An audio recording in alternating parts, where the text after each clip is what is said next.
नमस्कार, मैं हूं जैनिश मिसी और आपका स्वागत है पब्लिकेशन न्यूज में। अब वक्त है देश की बड़ी खबरों से आपको रूबरू कराने का। पहली खबर की ओर बढ़ते आपको बता दें, चंडीगढ़ से भाजपा के उम्मीदवार संजय टंडन ने आज नामांकन से पहले रोड शो निकाला। इस रोड शो के दौरान उनके साथ हरियाणा के सीएम नायब सिंह सैनी भी मौजूद रहे। नायब सिंह सैनी इस दौरान संजय टंडन की हौसला अफजाई करते हुए दिखाई दिए। साथ ही उन्होंने कहा कि संजय टंडन चंडीगढ़ के नीचे के कार्यकर्ताओं से लेकर ऊपर तक सबको भली भांति से जानते हैं। पिछले कई सालों से वो चंडीगढ़ में काम कर रहे थे और मोदी जी की नीतियों को वो चंडीगढ़ में भी लागू करेंगे और संजय टंडन इस बार भारी मार्जिन से जीत हासिल करेंगे। आइए दिखाते हैं आपको हमारे संवाददाता संतांशु शर्मा की report. Tandon, Shri Sanjay Tandon, Shri Sanjay Tandon, Shri Sanjay Tandon, Bharatiya Janata party, Bharatiya Janata party. Sanjay Tandon ji को मैं बहुत बहुत बधाई और शुभकामनाएं देता हूं। एक परिवार लगातार राजनीतिक रूप से हर व्यक्ति को साथ लेकर के मजबूती से आगे बढ़ा है और संजय टंडन जी ग्राउंड लेवल के ऊपर हर कार्यकर्ता हर व्यक्ति से परिचित है। एक बड़े मार्जिन के साथ संजय टंडन जी नरेंद्र मोदी जी की नीतियों को फॉलो करते हुए जो उन्होंने नीतियां चलाई हैं, जो नीतियां बनाई हैं, चाहे वो गरीब तक उनकी योजनाएं पहुंची हों, हर व्यक्ति को कहीं न कहीं योजना के साथ जोड़ करके उसको मजबूत करने का काम पिछले 10 वर्षों में नरेंद्र मोदी जी ने किया है। और आज सभी लोग नरेंद्र मोदी जी को तीसरी बार इस देश का प्रधानमंत्री बनाना चाह रहे हैं और 4 जून को जब रिजल्ट आएगा, नरेंद्र मोदी जी बड़े मैंडेट के साथ देश के प्रधानमंत्री बनेंगे और संजय टंडन जी बहुत बड़े मार्जिन से यहां से जीत करके नरेंद्र मोदी जी को तीसरी बार प्रधानमंत्री बनाने का काम ये चंडीगढ़ के लोग करेंगे। अगली खबर की ओर बढ़ते हुए आपको बता दें, भाजपा के पूर्व अध्यक्ष अरुण सूद ने कांग्रेस पर हमला बोला है और उन्होंने कहा है कि इस बार पीएम मोदी जी ने 400 बार का नारा लगाया है। पिछले 3 बार के इलेक्शन उठाकर देख लो, जब जब उन्होंने जो नारा लगाया है वो साकार भी हुआ है और इस बार भी मोदी सरकार 400 पार का जो नारा लगा रही है वो पूरा होगा। उन्होंने कहा कि कांग्रेस अपने गरेबान में झांके, ये सभी चोर मुसेरे भाई हैं। भाजपा ने पिछले 10 सालों में बहुत से काम किए हैं और उन कामों के बदौलत ही वो इस बार जीत दर्ज करेगी और जनता को भरपूर प्यार उन्हें मिलेगा। देखिए हमारे संवाददाता संतांशु शर्मा की रिपोर्ट। जिस तरह से चंडीगढ़ में 21 जून को चुनाव होने हैं, कांग्रेस का कहना है कि इस बार बीजेपी 100 से पार नहीं चाहती, जबकि नारा चाहता है। कांग्रेस का क्या कहना है नहीं कहना है, मैं समझता हूँ कि वो अपनी जो है कमजोरी को छुपाने के लिए कुछ भी बोल सकते हैं, लेकिन ये देश की जनता जानती है कि पिछले 10 सालों में जो चंडीगढ़ जो देश का विकास हुआ है वो उसकी उदाहरण देना भी जो है वो कांग्रेस के पास कोई उसकी मिसाल नहीं है। और लगातार जो है कांग्रेसी बड़ी बड़ी बातें करते रहे। पिछली बार भी लेने 2014 में 19 में इनको लीडर ऑफ अपोजिशन बनाने जितना भी जनमत नहीं मिला था और 400 पार का आंकड़ा जो मोदी जी ने कहा है, पिछली बार भी कोई ट्रस्ट नहीं करता था। जब हमने 271 प्लस की बात की थी, 273 प्लस की, तब भी नहीं करते थे। और कितनी सीटें आई थी? 285। और जब 300 पार की बात की थी तो अब कितनी सीटें आई थी? 350। और मैं समझता हूँ कि 400 से ऊपर का ये आंकड़ा भारतीय जनता पार्टी पार करेगी।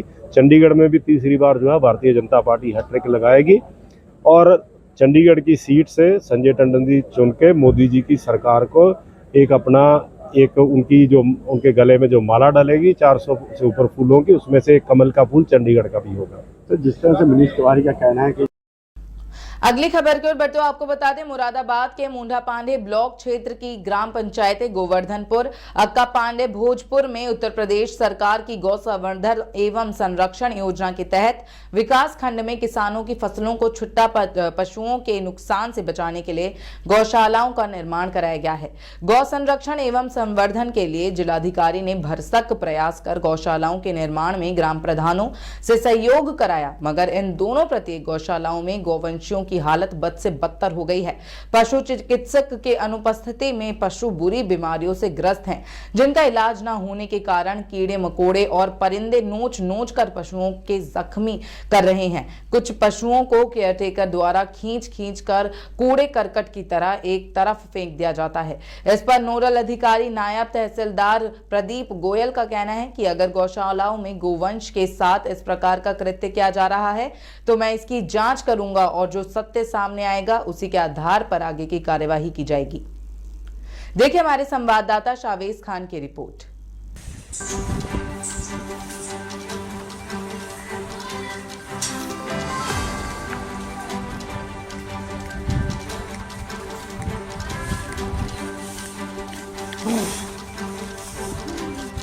अच्छा, ये कहाँ भी गौशाला है? ये ग्राम नरोला। अच्छा, कितने यहाँ पर गाय हैं? गाय हैं इसमें 316 है। 316 है।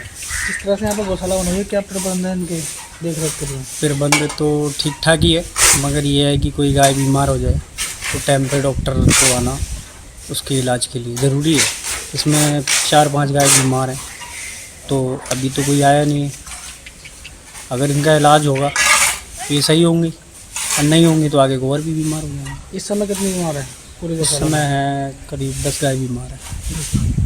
कि इसकी वो जैसे कि यार इनका चारा डाल रहा है, वो खा पा रही है ऐसी में? जो खाने लायक है स्वस्थ हैं वो तो खा रही है, और जो बीमार है बेचारी उसके आगे रखना पड़ रहा है। उसके आगे रखना पड़ रहा है, पानी पिलाना पड़ रहा है हाथ से। अब क्या चाहते हो? इनका इलाज हो यही है। अच्छी लापरवाही डॉक्टर की है या ग्राम प्रधान की?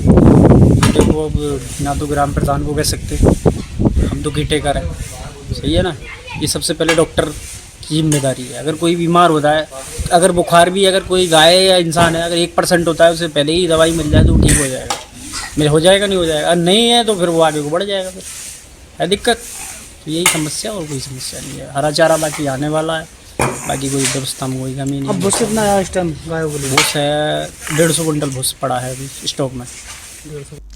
अगली खबर की ओर बढ़ते आपको बता दें, चंडीगढ़ में भाजपा के लोकसभा के उम्मीदवार संजय टंडन ने अपना नामांकन पत्र दाखिल कर दिया है। अपने नामांकन पत्र दाखिल करने से पहले उन्होंने भाजपा कार्यकर्ताओं के लिए रोड शो निकाला, जिसमें वो पार्टी कार्यालय कलमल से सेक्टर 17 डीसी ऑफिस तक पहुंचे और इसके बाद उन्होंने नामांकन पत्र दाखिल किया। सबसे खास बात थी कि उनके नामांकन पत्र दाखिल करते हुए सांसद किरण खेर भी नजर आई। पिछले काफी समय से जब से भाजपा के उम्मीदवार संजय टंडन का नाम सामने आया था, उसके बाद से अक्सर ये सवाल पूछे जाते थे कि सांसद किरण खेर क्यों नहीं उनके साथ नजर आती हैं। तो आज उनके साथ सांसद किरण खेर भी नजर आई और उनका नामांकन पत्र दाखिल करवाया गया। देखिए हमारे संवाददाता संतांशु शर्मा की रिपोर्ट।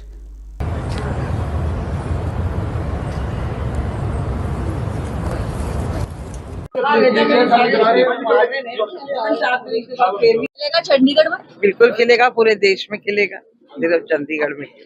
I hope so. नमस्कार। तो मैम 400 पार जो लक्ष्य है आपको लग रहा है जा रहा है, क्योंकि जो विरोधी पार्टी है वो बोल रही है कि 200 से भी ज्यादा नहीं जा पाएगी। वो तो अब 4 तारीख को पता चलेगा उनको क्या जवाब मिलता है ना। जो विरोधी पार्टियां तो बहुत कुछ कहती हैं, हमेशा कहती हैं। मुझे तो लगता है कि जो लक्ष्य प्रधानमंत्री ने दिया है वो आप लोगों की मदद से, देश के लोगों की मदद से जरूर पूरा। राहुल गांधी ने भी एक स्टेटमेंट दिया कि देश में कुछ भी हो सकता है, प्रधानमंत्री जो है वो आने वाले दिनों में कुछ भी कर सकते हैं। क्या कर लेंगे? What nonsense is this? वो सारी चीजें तो कांग्रेस के राज में होती रही है ना। इमरजेंसी हो, राइट्स हो, बहुत कुछ हुआ है। यहाँ पर तो कुछ हुआ नहीं, 10 साल से सब ठीक चल रहा है, भगवान की दया। मनीष तिवारी को कैसे देखते हैं? वो बोल रहे हैं कि मैं चंडीगढ़ का बेटा हूँ, मैं ही जीतूंगा। वेल, बेटा तो है वो भी चंडीगढ़ का, जैसे मैं बेटी हूँ। आप लोगों ने तो मुझे भी आउटसाइडर ही करार कर दिया था जब मैं आई थी, because we all belong to Chandigarh, you know. We have studied in Chandigarh, we have worked in Chandigarh, we have fought in Chandigarh. तो हम तो अपने आप को जो चंडीगढ़ में रहा है, पला बड़ा है, वो तो अपने आप को चंडीगढ़ का बेटा कहेगा। किरण जी, सबसे बड़ा मुद्दा क्या रहा आपका 10 साल का, जो आप सबसे ज्यादा? बहुत लंबी लिस्ट है दीपक, मैं तेरे को भेज दूंगी, मैं व्हाट्सएप कर दूंगी। बहुत लंबी लिस्ट है जो मैंने इनको भी भेजी है, पता नहीं यूज कर रहे हैं कि नहीं, I don't know. It's a very long list. आपका जो 24 घंटे पानी है वो भी मैं ही लेकर आई थी। जो बोले सबसे पहले क्या काम करेंगे, अफसरों के साथ बैठेंगे। मैं सबसे पहले अफसरों के साथ बैठी थी कि रिंग रोड बनवाइए, ये करिए। और देखिए जो मैंने वो लेकर आई एक दिन में फ्लाईओवर, वो इन सब लोगों ने मिलकर रोक दिया। 5 साल लग गए, अब वो पास हुआ है हाई कोर्ट से। तो मेरे को लगता है कि सब राम दरबार वगैरह के लोगों के लिए बड़ा आराम होगा जो ट्रिब्यून चौक से आते हैं। आगे बढ़ते हुए आपको बता दें, राजगढ़ के छापीहेड़ा नगर में भगवान विष्णु के अवतार और ब्राह्मण समाज के पूजनीय भगवान परशुराम के प्रकट उत्सव के उपलक्ष्य में शुक्रवार को छापीहेड़ा में शोभा यात्रा निकाली गई। सर्व ब्राह्मण समाज द्वारा परशुराम की शोभा यात्रा निकाली गई। बैंड ढोल बाजे के साथ कांकरिया रोड बालाजी मंदिर से शोभा यात्रा शुरू हुई, जिसमें बड़ी संख्या में ब्राह्मण समाज के बच्चे, युवा और बुजुर्ग शामिल हुए। महिलाएं पीले कपड़े और पुरुष सफेद कपड़े और कुर्ता पजामा पहन एक रंग में नजर आए। आइए दिखाते हैं आपको हमारे संवाददाता रामबाबू चौहान की रिपोर्ट।